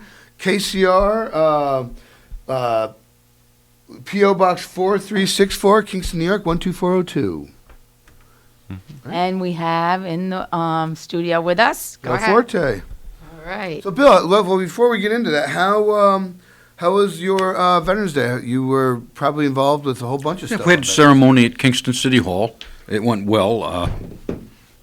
Afterwards, as we've been doing the past several years, we went out front, fired the rifle salute, and had the playing of taps. The crowd was not what it used to be, but under the circumstances, it was a good crowd. Good.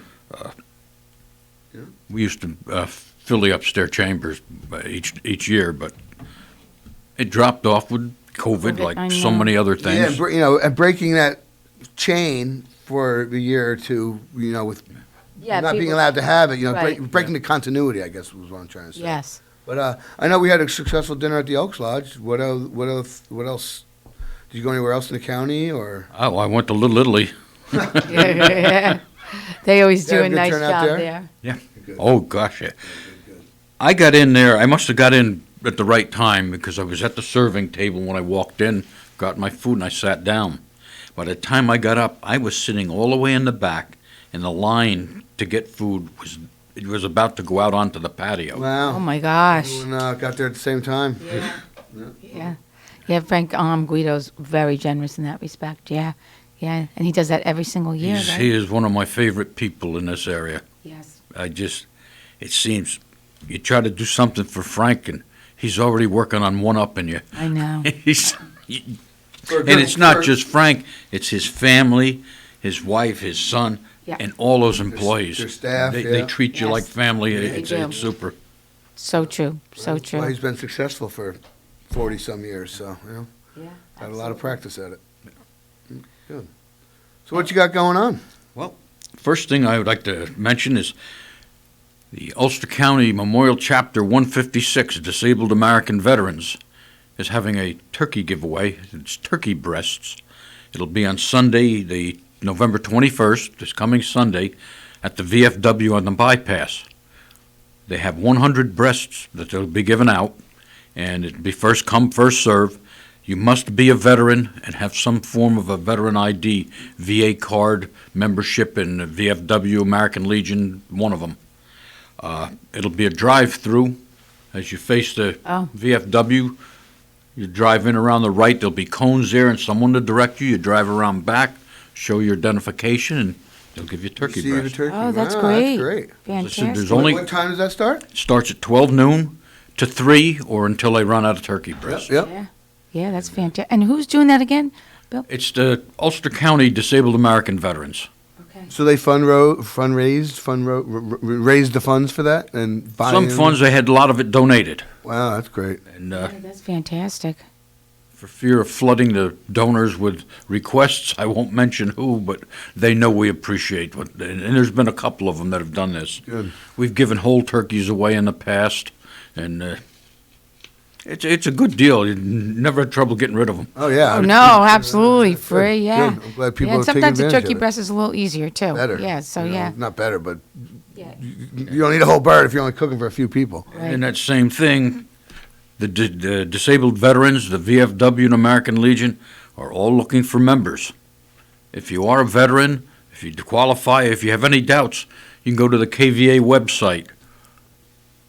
And it gives the requirements for membership in each organization. It's got down there when they meet, what time. It's got most of the information you need. And we especially need members in our honor guard. Our honor guard is probably the single greatest thing about our veterans organizations. What we do is more important than anything else in my eyes when we provide graveside honors for deceased veterans. Yes, I agree. That is the final showing of respect for a man or woman that has served our country.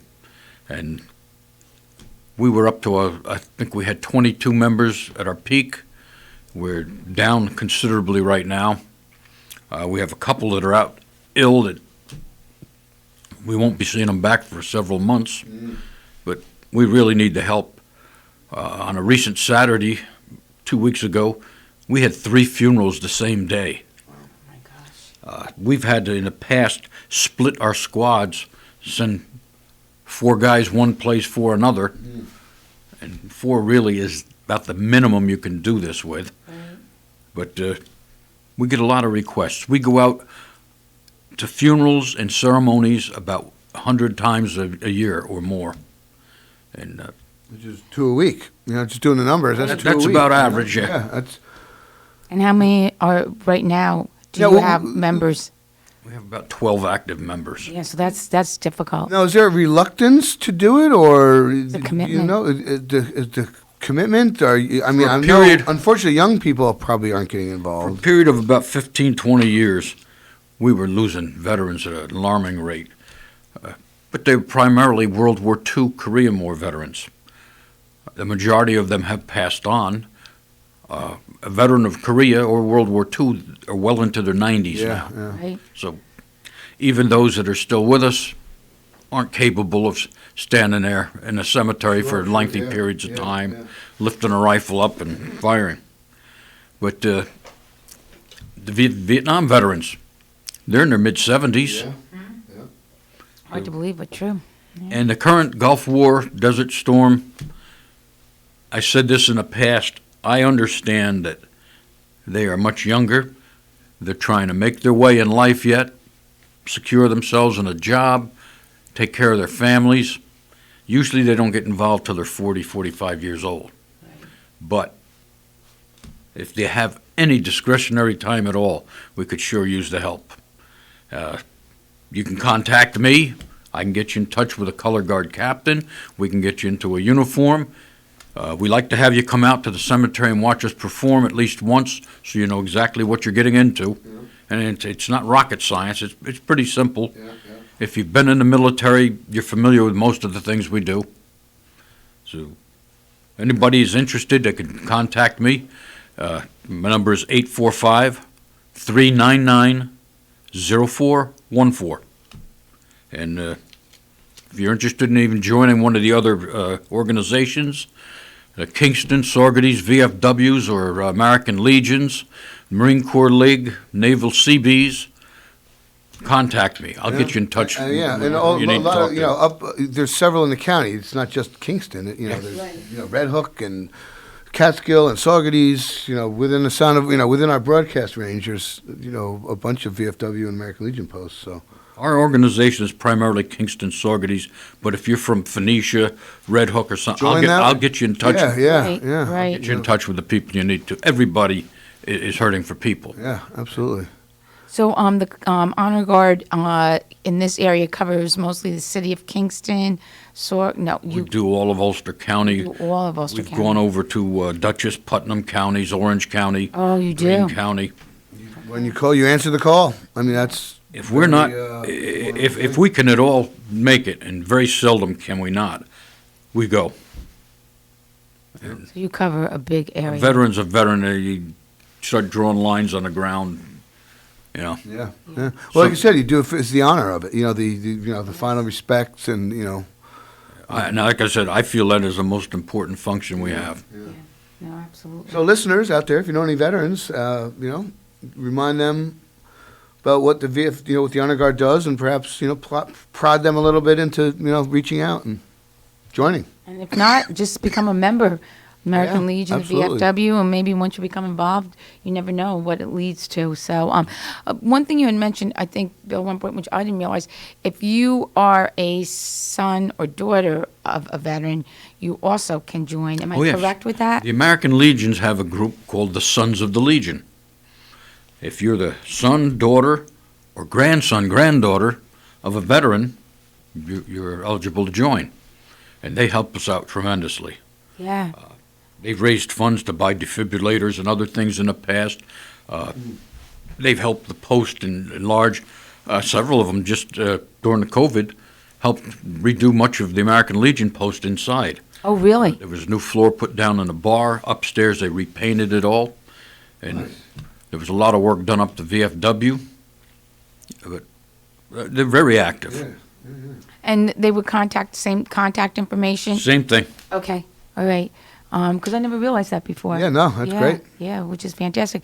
And if they're a son or daughter of a veteran from, say, the Korean War, they're a little bit younger. They're in their late 50s, early 60s. Yeah. Right? So, which is fantastic, and that's what you're looking for. So that's great. Our banner program, which just concluded, we had a lot of difficulty this year. A couple things came into play. We lost several poles with the new poles they put on Broadway. We lost a lot of poles. We had been doing 309 banners the first year, 300 the second. We only did 174 this year. We started advertising. I've mentioned it here on this radio program in July, August, and September that we were doing it. I mentioned it on KNY. I mean, the word went out in the VFW and Legion newsletters. And still, I got people still calling me. They didn't know. Not much What else more I you can can do. do? Yeah. Getting the word, we say all the time, getting the word out is the hardest have thing. People who had banners up that we took down and replaced with new ones. Some of them were a little put out because we didn't tell them that we were. Well, as I said, we had 300 banners up. I couldn't make 300 phone calls. I did make 133. And out of 133 phone calls, more than half, I couldn't contact them, mostly because the numbers that they left on their applications were not good anymore. Oh. The other problem was there was no answer, no machine.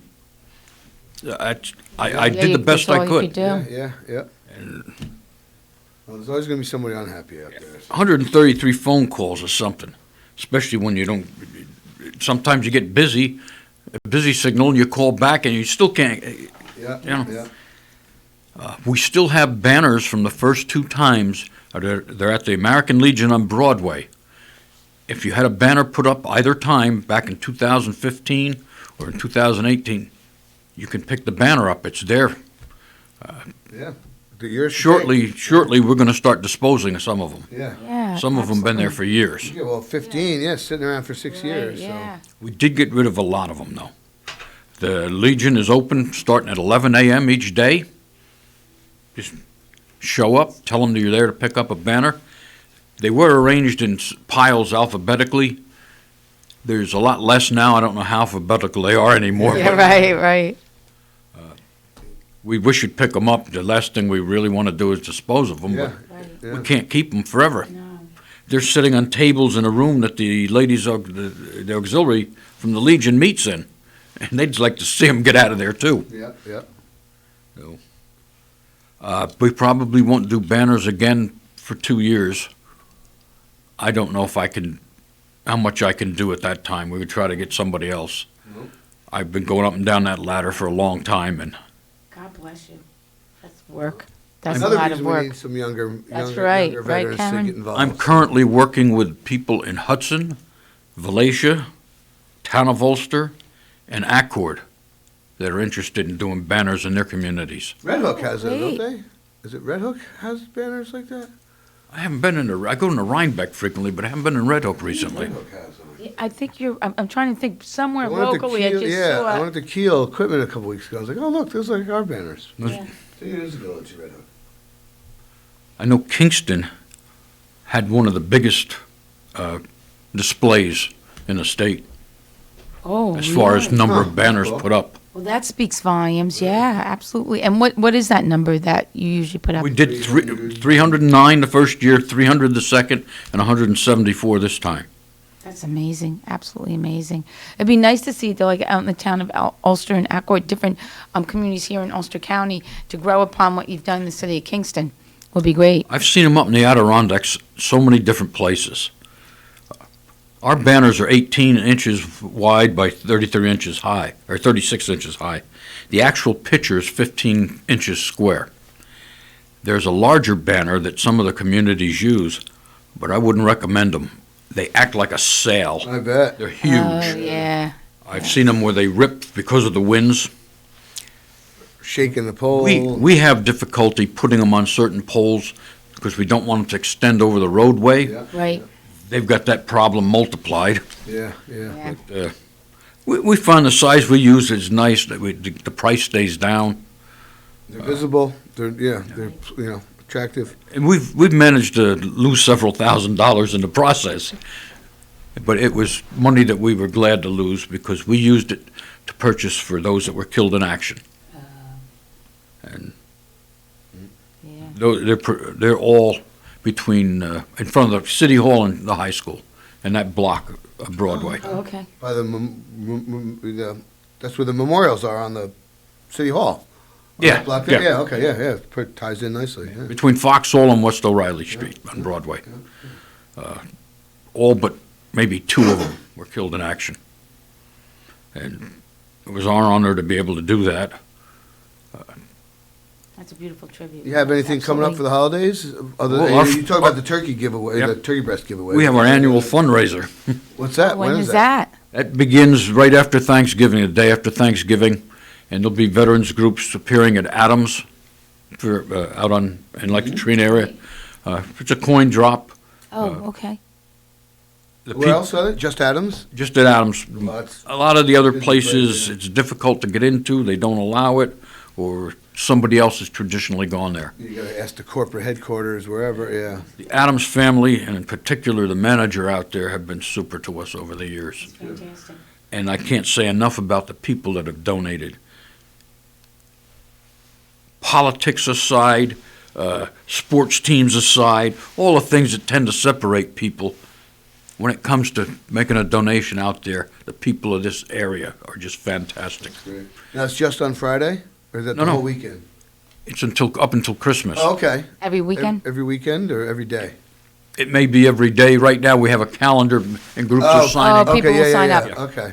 So that's Adams, so listeners, hit up. Generally speaking, they're there from about 10 a.m. to 5. Oh, that's fantastic that you get coverage like that also, because that's not easy. Well, we need volunteers for that, too. Yeah. We put 2 people together so they can spell each other. Yeah. Yeah. And we break it down into 2 shifts. Some Are you groups located outside, Bill? outside. Yeah. Well, they've just redone the front of the store. They have. And there is a covered area where we can step back. We're not in the way of customers coming in or out. Yeah, Right. yeah. And traffic's tight there, too. so Oh, yeah, it's very tight. They need a couple more acres on that plot there. That intersection as you get out onto the highway there is rough. They do a fantastic business there. It's just unreal. They do. Amazing. Absolutely. If you could see the young guys that come out to get the carts out of the lot, it's just a constant thing. They're on the go, and they're coming back with 35, 40 carts at a time. Trains, yeah. And they Hustling. barely got time to stop, take a sip of coffee, and run out again. Yep. It really gets to be something. Yeah. Well, it's a good place to be, so. Yeah, tremendous spot. You're out at Adams this holiday season, support the VFW, so. We've outfitted most of our guys in the honor guard with the new uniforms. Oh, fantastic. Excellent. That's been successful? Ward Todd from the Chamber of Commerce has been fantastic helping us with that. Fundraise? Really? Great. They're having the chamber breakfast this Friday at the Woodwick Golf Club, and we're going to be a group of our guys will be there in the new uniforms. Oh, cool. That's And great. we've invited all those that made donations Oh, good. to be there. Excellent. Yeah. Good. I'm trying to think of the name. Was Ward a vet? A woman from this radio station, Jean. Oh, Jean Jean Maxwell. Maxwell. She was one. Very I generous. hope she's there. Yes. Good. But there were a lot of businesses and stuff stepped up to help us. Fantastic. That's great. And that's this Friday? This Friday, Monthly chamber breakfast at Willow. That's great. 7:30. Anybody interested in attending needs to contact the chamber office. Yep. Was Ward a vet? Do you know? Oh, yeah. Oh, wow. Served in 156 Field Artillery. Yeah, wow. Artillery man. That's cool. He's helped us in the past. We did a dinner several years ago. It was a surprise for Frank Guido. Oh, yes. Remember that. Yeah, I remember that. His family had him thinking he was coming to a friend's birthday party, or birthday dinner. When he came in, 175 people or more, I think it was, and we got him. Yeah. That was great. That was good. And Ward was involved with that. Yeah. Great guy. When I had the idea to do that, and I started getting involved, I knew this was going to be big, and Ward he had all the answers. He knew how to go about this and that. It was great. That's fantastic. And then Frank turned around and he does his dinners for us and everything. He had to one-up us again. You just can't do enough for this man. You can't. That's for sure. So, our honor guard, I'm taking a man down. As soon as I leave here, I got to pick a man up, take him to West Point to get a uniform. Oh, that's cool. Oh, Good. great. He's been a member of our honor guard for some time, but he's one of the last ones to get a uniform of the current members. We've got 2 new members I still got to get uniforms for. But Is there like a the base tailor shop or whatever? well, there is, yeah. You go into the clothing sales store where they have the uniforms. Pick out the uniform that you think will fit you. Then just outside the door, there's a tailor shop. He'll put you up on a pedestal there, and he'll measure you, and then they'll do the alterations, and you usually have the uniform within a week. That's cool. Huh. That's great. So all the cadets have to do. I mean, they're probably busy. Right. Busy, Yeah, absolutely. When we figured out the cost of the uniforms, we didn't realize that we would have to pay for the alterations. See, an active soldier, when he goes in to get a uniform, he pays the price of the uniform. The alterations are included. So that added over $100 to each one of ours that we hadn't planned on. They have to buy their own uniform? When they first go in, it's issued. If the blues that they've been wearing in the Army, if you've got that uniform and now you have to switch over to this new one, you've got to buy the new one. Even as an active duty soldier? Oh, yeah. Huh. What a scam. Uncle Sam? I'll tell you, here's a scam. The Navy and Marine Corps, for over 100 years, have had the same basic dress uniform. Very minor changes. The Air Force, since its inception in the late 40s, has had the same basic dress uniform. The Army, at times, changed 6 times. The Army being the largest branch, I got to think a little payola there somewhere. With the textile mills or something. And what did we went back to a World War II uniform. It's basically the same thing. Well, the hat, you know what a 50 mission crush is? No. The pilots in the Army Air Corps during the war wore this uniform, and when they put their headsets on, it crushed down the sides of the hat. Okay. Well, this new uniform, the hats are being issued that way, with a crush in them, whether you're Air Corps or not. And the Army has no Air Corps. We're taking what they call them grommets, which is a misleading thing. It's a metal and plastic form that goes inside the hat that takes that out of it. We're putting them in ours. So there's no crush? No crush. The crush, when you see them, they look ridiculous. Huh. Look at an old worn out 50 mission hat. Huh. Interesting. That is interesting. And why they did that. And is it still green, I imagine, right? Yeah, Yeah, it's if you remember the World War II uniform. I'm trying to picture Ike. Oh, it was absolutely necessary. It was absolutely necessary on the B-17s. Okay, yeah. That looks on the B-17s. You had to have it. You had to have it because of the headphones. Yeah. Yeah, and that was called a crush. Yeah. Huh. My dad wore one. That's See, cool. but if you weren't in the Air Corps, you didn't have that. Yeah. Right. Now everybody's got it, and I wish I had a picture of this. We just don't like it. And when you're trying to honor somebody's life, their service to the country and all, and you're in the cemetery, you don't want to look like a clown.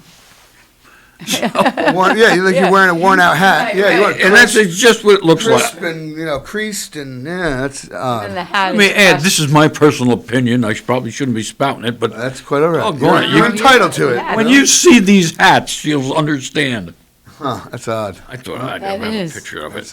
At worst, they're casual looking. They're casual looking, right? Yeah, that's stretching it, but I'll go along with that.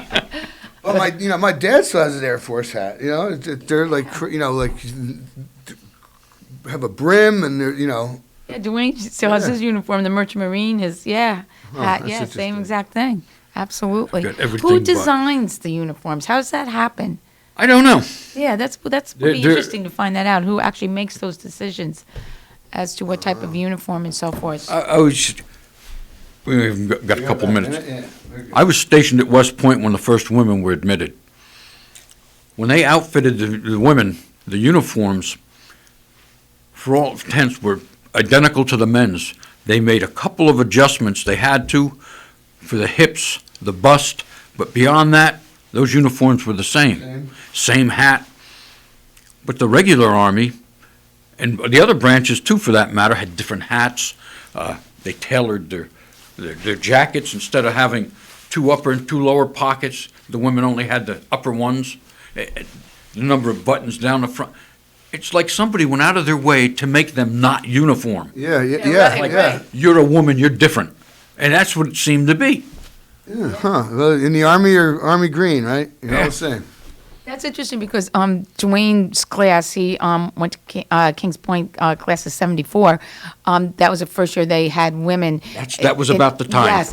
And so when they had their, I don't know what it was, 35th reunion or whatever, they did a whole exhibit on women's uniforms and how they had changed over the years. You're absolutely right. They made a conscious effort to continually change those that uniforms. Seems Yes.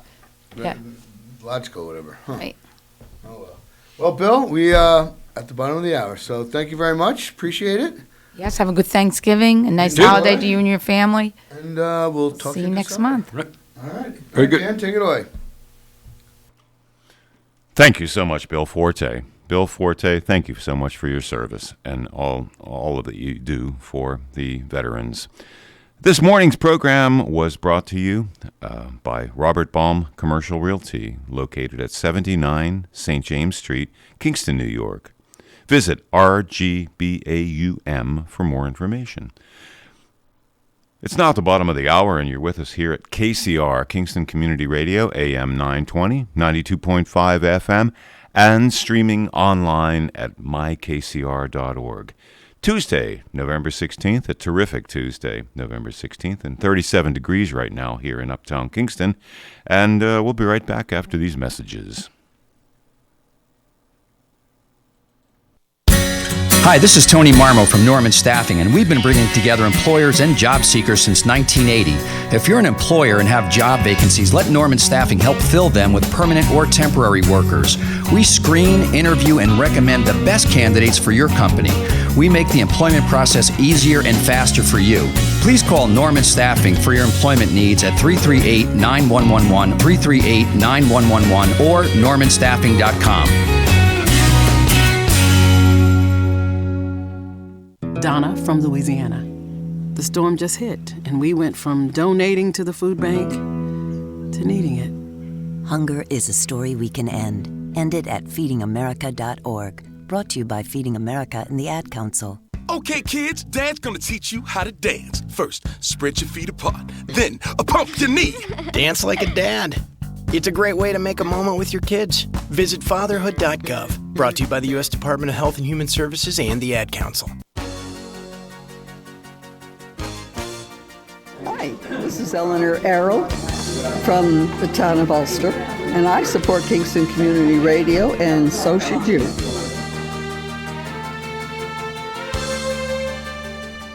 And we're back, and thank you for being with us here at KCR, Kingston Community Radio, WGHQ 920 on your AM dial and 92.5 FM, and streaming online at mykcr.org. KCR is a talk show, and that means we need callers. 331-9255, 845-331-9255. Anytime you have an inspiration or a thought or a question, call in. Sunny to partly cloudy today with a high of 48. A few passing clouds tonight with a low of 27. And Wednesday, we're going to have partly cloudy skies, which means partly sunny. And that's a high of 50. And Wednesday night, a low of 42 with a little bit of clouds here and there on Wednesday night. Thursday, we get a little bit more rain again. It's an 80% chance of rain on Thursday, and then a high of 63. And same thing when Thursday night. Thursday night, cloudy and damp with rain early, then becoming partly cloudy, and the rain subsides. It's a low of 34 on Thursday. So we're not looking for any snow yet. And this upcoming portion of Kingston Community Radio is brought to you by Rondout Savings Bank. Rondout Savings, always working for you and our community with branches in Kingston, West Hurley, and Hyde Park. Also online at rondoutbank.com. Equal housing lender, member FDIC. Let's get back to the on-air studio with Nina Postupack, Cameron Rylance, and Christine Hein. And we are on the home stretch. Yes. And welcome, Christine Hein. Good morning. How are you? Executive Director, Executive Director of People's Place, Kingston. And bottle washer. Chief cook and bottle washer, right? There you go. Woman who wears many hats. That's it. She cleans. She cleans the work or bathrooms volunteer at too. People's yeah. Place, you do all kinds of things. So, There's no such thing as one job. I know you are super busy at Thanksgiving time. So, what can you fill us in a little bit? What's going on? Your preps? We have so much stuff going on You that do. I was like, I got to talk really fast when I come on here. So Don't do it Dan Whalen speed. I was just going to say, yeah. He's really quick, man, right? he Yeah, is a yeah. peppy guy. Because you got to get everything squished in there. Anyway, so today we have a free CIA student demonstration at the Wellness Empowerment Center at People's Place. So for those of you who don't know where People's Place is, we're located at 17 St. James Street, which is the corner of Broadway in St. James Street. The entrance to the Wellness Empowerment Center, which is open and free to anyone, is on Broadway at 775 Broadway. So it's right next to our community cafe. And today, we are extremely fortunate that we have a class of Culinary Institute of America students who are coming and teaching a class or doing a demo at 10 o'clock. So if you're home listening to the radio, you can still, kind of get up, get dressed, and get over to People's Place. It starts at 10. It's only an hour, but the students are there, and they will be doing demos. They're from the Farm to Table of the Hudson Valley concentration. It's a class that they take over there at the Culinary in Hyde Park. And today they're going to be doing demos on making delicious meals with canned food, helping kids make healthier food choices, quick and easy fermentation for preserving food at home. I think that would be cool. And tasty snack ideas for kids and adults. So that'll be happening. That's all free? Today. It's all Open to free. the Just public? like every single program we offer, it's all free. So there are still spaces available. We ask that you do practice social distancing and wear a mask, but we do have air purifiers in the room, so it's very safe. It's a nice large size room so people can keep their 6 feet distance. Nobody wants to get sick for the holiday. So, but anyway, I think it's great. This will be the second time that these students are coming this fall. The first time in September they came and did the soup challenge. Oh, yeah. Yes. And they made all kinds of soups that we handed out in the parking lot. But this will actually be taking place inside because of the weather upstairs at the Wellness Empowerment Center. If you're not familiar with the Wellness Empowerment Center, you can go to our website at peoplesplace.org and click on Wellness Empowerment Center. There's all kinds of programs. Different programs happen every single day, Monday through Friday. There's usually at least one, if not three, different programs offered each day, all completely free. We have a phenomenal program starting or coming up December 1st, and that will be in the evening, and there are 5 practitioners who are coming. It's from 4 to 7 or 4 to 8, I think. And there'll be, you can sign up and you can experience one of the modalities for each practitioner, and there's so many. There's 5 different ones, and off the top of my head, I didn't bring that paper, but they're great opportunities. There's Reiki. I'm not sure if there's massage. There may be acupuncture. It's listed, and let me see. I'll see if I can find it as I'm talking about other things. Health and wellness disciplines type thing. Yes. So that's a great opportunity. But every day, we offer yoga or journaling, power of sound. That's right. With Dan Gates. Yeah, non-solicited, okay? Now come to the Power of Sound this Thursday at 11 o'clock a.m. at the Wellness Empowerment Center. There you go. An amazing array of the concepts of what sound is when it comes to healing and what sound is in our lives and what and what it is actually doing, what sound actually does. So it's great. So Fatima doesn't have the classes registered online yet or put up online yet, but you can register for that. That's December 1st in the evening. So, but today is the Culinary Institute of America. So if you're around, come and support the kids too. The students really get excited when there are folks there that want to listen to what they have to say and show the skills that they're learning about, in the class. It's 1 hour, 10 to 11, It's right? 10 to 11 this morning, yep. So then tomorrow, we have the free harvest dinner at People's Place. So this is Tell the us first about time we're that. doing this. This is in conjunction with the Happy Cart that we have every Wednesday. So, every Wednesday we changed to 4 to 6. Now it was 4:30 to 6:30, but with the weather and the time change. It's 4 to 6, and it is a Happy Harvest dinner. It's a plant-based vegan dinner with a holiday twist to it. So it will be taking place in the community cafe. Oh, that's so cool. yeah, so it's 777 Broadway. You have access to the whole kitchen and everything? So yep, so our chef will be there, and then there are also chefs from Powered by Plants, Healthy Gourmet to Go, Little Garden of Eating, and the New York City Sunflower Market. So what happened was they all made different things. So the menu, it's all free, again, because all of our programming is free. It's in the community cafe from 4 to 6, and it's going to be a butternut squash soup, a roasted root vegetables, an entree of braised, seasoned, seared tofu steaks, apple cranberry cornbread stuffing, a kale salad with candied walnuts and festive dressing, a baked vegan mac and cheese with butternut squash puree base topped with breadcrumbs, and then a warm spiced cider and some cookies. That sounds absolutely delicious, so doesn't it? It's going to be set that people will go through just like they can normally. The community cafe is open from 8:30 in the morning until 1 in the afternoon, Monday through Friday. And so what you do is you come in and then you kind of choose what you would like. So the harvest dinner is going to be set up the same way. You can go through and you can choose which items, if you don't want all of them, if you want a taste of all of them to see what they taste like.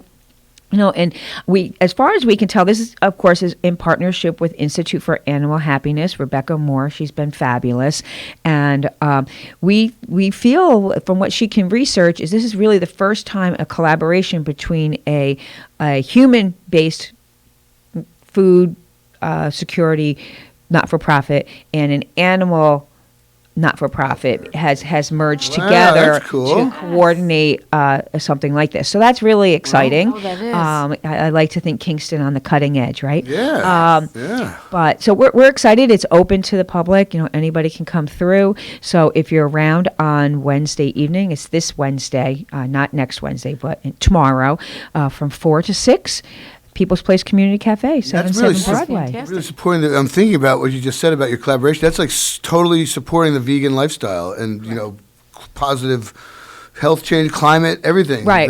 Animal welfare and the human. But the environment. Really cool. And really what we're striving to achieve with this collaboration is just giving people the opportunity to try new foods. I think that's always important. To see, you don't have to go vegan, or plant-based, but maybe once a week. And the ramifications of that are huge, not only for your personal body. I mean, the study after study after study show, what happens when you eat more vegetables and fruits and whole grains, but also for the environment. Not to get off on another tangent, but the methane gas produced by cows, if that was even reduced by half, we wouldn't have the global warming that we have. But anyway, that's a whole different topic. We're not into that. What we're into is people having healthy food security, food choices. It also can be, it's a misnomer that it's expensive to eat plant-based, especially when you're coming to People's Place, because like all of the root vegetables for the roasted root vegetables are coming, we hand them out at People's Place every day for free, and they're coming from the Farm Hub right here in Hurley, so they're fabulous. So is the butternut squash, so you're getting really, really homegrown, fabulous produce in the meals that you're going to be eating, whether it's when you come for lunch at People's Place from 11 to 1, or if you come for the harvest dinner tomorrow. And the local Great. reduces the carbon footprint. It's not being Yes. trucked from That's it, California that's and it's refrigeration. open up to you can dine inside, and if you still are feeling very hesitant, you can also take it to go. Oh, And that's 4 to 6. That's 4 to 6 tomorrow. Okay, I gotta pick up my pace here. So Monday is our turkey distribution. So if you have not registered for Thanksgiving and you need some help with your turkey and all of the fixings that go along with creating a meal at home, you still have 4 more days that you can register. So today, Wednesday, Thursday, Friday. And what are you up to as far as registrations amount of? Right now, I think we have about 1,200 families. But we were planning for 1,400, so we still have room for some more people. Some more people if they need help, more families. If you need help, we cover anybody in Ulster County. So unfortunately, though, for Thanksgiving, you do, unless you sign up through an organization. We've partnered with different senior housing places, and Ellenville School and Ellenville Methodist Church and ABCD childcare. So we work with other groups. But if you're coming on your own, you do have to come to People's Place to register for Thanksgiving. So that's today, 10 to 1, tomorrow, 10 to 1, or 5 to 7, because we're open tomorrow evening, so 5 to 7, and then Thursday and Friday from 10 to 1. Do you have to show any kind of identification or anything when you register? What is required when you register? Just your identification and have the names and birth dates for your family members, so we know that they really live in the household. Right. So that is Thanksgiving, and really huge thank you to Diamond Mills, who are helping us procure the turkeys that we're getting. And Kingston Catholic just did a little stuff and drive with their students. It was so much stuffing. I was so excited to see it. They're great. Bosch and Keegan is currently doing their turkey stuff and drive for us, and they extended that to Friday. So if you're out there listening, they are located at 301 and 307, I think, Clinton Avenue. And you can drop off your stuffing there, or you can drop it off to People's Place. But when I left, we were setting the pallets up to start bringing up the food, because the Kingston High School lacrosse teams, girls and boys, are coming tomorrow to help bring up the food from the basement. There you go. And then on Thursday, the Kingston High School basketball team is coming to finish it up and maybe help start packing up the food and bagging the potatoes.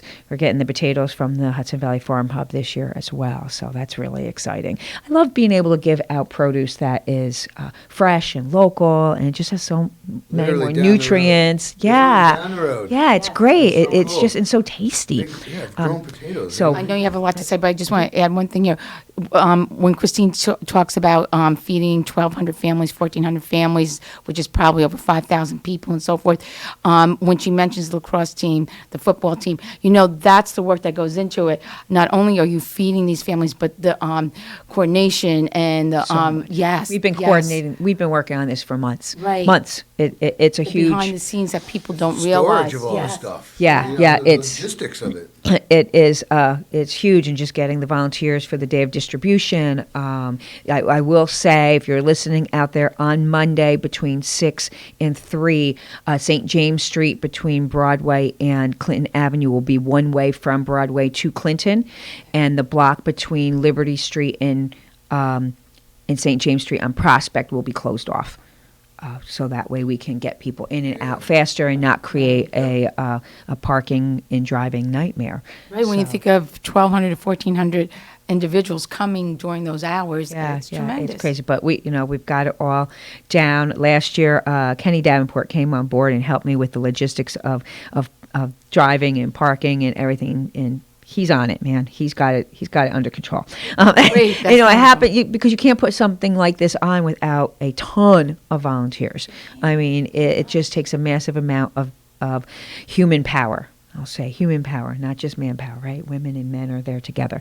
So then we have Project Santa right on the heels of it, and talk about coordination. That takes even more than Thanksgiving. It's crazy. So currently we are doing our toy collection drive for Project Santa. If you don't know, Project Santa is available to any child who lives in Ulster County from the age of infant to 16 years old, and we provide them with gift package containing toys, board games, crafts, books, winter weather clothing, and a stocking filled with goodies, along with a bag of breakfast, lunch, and snack foods that the kids can enjoy while school is out of session.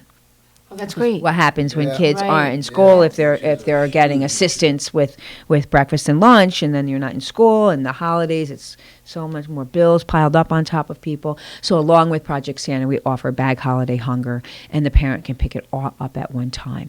So that registration is ongoing and goes until December 12th, I believe, and you can come into People's Place, or we have just set up the portal on our website that people can sign up online. So again, you go to peoplesplace.org. You can find a plethora of information at peoplesplace.org.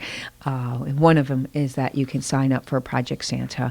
And toy distribution for that is December 13th to 17th. If there's anybody out there in Radio Land that wants to become a People's Place volunteer, it's a great foray into volunteering at People's Place. You can fill out a volunteer application at, guess where? peoplesplace.org. So, but we do have a few holiday fun things that are going on. You have a Christmas tree fundraiser going on. Yes. So we have the Festival of Trees. The trees are all up in our Wellness Empowerment Center. So if you come to the Culinary Institute of America food demo today between 10 and 1, you'll be able to see all the trees that are being auctioned. Are amazing. Absolutely amazing. Yeah, they are beautiful. Heidi Hill-Haddard, she's our deputy director there at People's Place. She decorated every single one of them. And all of the ornaments and decorations are wired on so that the tree can easily be moved, in your car to take home, and voila, you have festivity right in your house without doing anything other than helping a not-for-profit in the community. So you can bid on the trees. The auction goes until November 20th, so it goes until Saturday. Okay. And you can go to peoplesplace.org, and there's a nice little pop-up that comes right there, and you can click on the button and go right to the trees and make a bid on the trees. We do have a few trees that don't have any bids on them, which I'm so surprised because they're so pretty. And I think it's a great thing. All the trees are brand new. We purchased all the trees, but all of the ornaments on the trees are previously loved by supporters of People's Place. Oh, that's so, cool. Yeah. So, and they each have so many different themes. So themes, it's yeah, exactly. really creative. We had sponsors, so if you go, even if you don't bid on a tree, each tree is sponsored by a community member. And if you're out and about this holiday season, because we know we all want to shop local, thank the businesses for supporting us, because it's the local businesses that continually support not just People's Place, but all of the not-for-profits. We talked about Dan Whalen before, Boys and Girls Club. Just every not-for-profit that exists are supported by the local businesses. So, that's happening now. So you can go online for that. And you also can go out to your local businesses. We have a lot of local businesses that have collection boxes in their business to collect toys for us. Of course, Swim King put their pool up already, so you can go to Swim King and make a donation of toys for Project Santa. Please, the only thing we ask is that they're new, because these are from Santa. So we want to make sure that Santa is giving out something that has all of its parts, is sealed in its box. So that's a great thing. But we do have a list. If you go to our website, there's a list of other organizations and businesses that are collecting for us as well. If I start to name them, I know I'll forget them. But so they're all listed on our website. I just Swim King puts that gigantic pool up, and so that's easy to be right in your Visualize face. Right? that, And yeah. they have, and the Pool. great thing about donating to one of the businesses that has a collection box is our hours, because we are volunteer run and it takes so many people, it takes at least 25 volunteers for us to be able to open our doors. So we have a limited hour that we're open, whereas the businesses are open many more hours and on the weekends. So we want to try to make it easier for people to drop off toys. If for some reason you come to People's Place and you're like, oh, I didn't know they were closed, Mirror is right next door to us, right next to Community Cafe, and she's there like a lot of the hours that we are not. So check there, and she'll take it as well if you have to end up at People's Place and we're closed. A toy or something like that, not your regular donation. She doesn't have that much space. But So we have the Festival of Trees, and we have one more fun, festive holiday activity that I'm hoping people will take place in, because it really does support the local businesses that have supported us. And that is Ulster County's first holiday tree hunt. Oh. Yeah, I know, right? Whoa, it sounds like a Scooby-Doo there. So that will begin the Wednesday before Thanksgiving, and it will go until December 19th. And there are businesses all around the county that are participating, and they will have a holiday event guide. It is sponsored by People's Place and O'Connor and Partners. And then within the guide, there are 60 local businesses that made a donation to People's Place. And you are to go to the different places that are listed. For example, Adams is listed, 32 Partition Street, Bodies by Claudia, Blue Cashew, Beautiful Images, Mirror Mirror, Bob to Totem. Like they're all across the county. Restaurants, Deet Stadium Diner, even museums, Fireman's Museum. So there's a whole list, and that'll be on our website as well when that gets started. And you go to the business, and they will you show them your guide, and they'll stamp their spot on the guide. And if you collect 30, you make 30 visits to the different businesses, then you can drop off your guide to either People's Place or Deet Stadium Diner. Will have a big red mailbox right in their entryway. You can pop it in there, and then it goes until the 20th. And then on the 21st, we will pull from the people who turned it in, and they get to win gift certificates to the businesses if you're drawing. So when people participated, when the 60 businesses participated, they gave a donation to People's Place, and then they also gave us a $25 gift card to their business. So the people who participate in the tree hunt, if you return your tree hunt guide, then you will be in the drawing to win one of the 60 gift cards. That's cool. Oh, that's great. Yeah. 60 winners. Yeah, so Oh, we'll have that's 60 winners. For free. So for free. Right? 60 winners for free. That's awesome. Yep, That's a great idea. And it's free to the participants. It doesn't cost the community anything to participate. And we have 5,000 guides being made. So they should be all around the community to the participating businesses. But, it's kind of our way also. It was a fun thing for us to do, and a small fundraiser for People's Place. But it also is getting community into these local businesses that support all of these not-for-profits. And, maybe there's going to be something fabulous that you find in these businesses, because they all have fabulous things. They do. So, and to learn about the different businesses that are out there. So we think it will be fun. Oh, I think and, it's great. Yeah. something to do around the holidays with some friends while you're out and about. I know we're going to help. I spoke with Lisa Berger from Ulster County Tourism, and she is going to also put some of them in Airbnbs and different places. So when people are visiting, like, where do I go? Where can I shop? Shop local, and these are some of the local places that you should go to. And local community you're visiting. Yeah, something fun to do. Because, my board and the volunteers and the staff, we're all very, very cognizant of how much the community helps People's Place and how grateful we are. So we're hoping that this is a fun way to also support, for us to be able to support the help your other, supporters. the other businesses by they're helping us, but then we're also doing this guide with a lot of different guides being printed, and hopefully that means 5,000 people will be out and about to these different local businesses to support and have fun through the holidays. Yeah, so I think that's about Perfect it. time. The retail places, whatever. Right. The food service, grocery stores. So everything is great. Yeah. It's wonderful. So, and when you're out and about, some of these places also have collection boxes for Project Santa. Oh, so you can bring a toy if you would like, and drop a collection box off, a collection toy off to one of these places. Just a quick thing for Project Center, is there a particular age group you'd like some concentration on? It's always the hardest to get gifts for the oldest children, from 12 to 16, and this year we raised it to age 16. So, and we really hope, to give people an idea for the gift packages, they get a main toy, so we really want that main toy to be of some kind of value, like $30, and then they get 2 books and half hats and scarves and mittens and a stocking filled with things and a board game or a craft. So they and then sometimes smaller gifts. So if you're donating, we'll take anything. We love everything because we can use it for stocking stuffers, but we really do need those larger gifts for the older children, especially boys. Especially boys. It's harder for the boys. So, and we're figuring we'll have about 2,000 children this year. That's what we had last year. So I don't think it's going to be any less. And we just put the portal up. And last night alone, we had 52 families sign up. So that's over 100 kids so far. Yeah. So that's my story. All right. Well, that's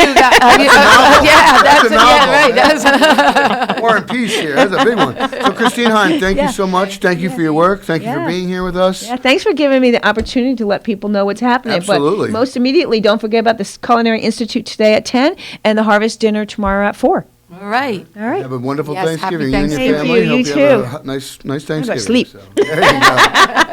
Enjoy the day off, right? Cool. All right. Well, it's been a terrific Tuesday. So, Enjoy. Dan, why don't you take us away?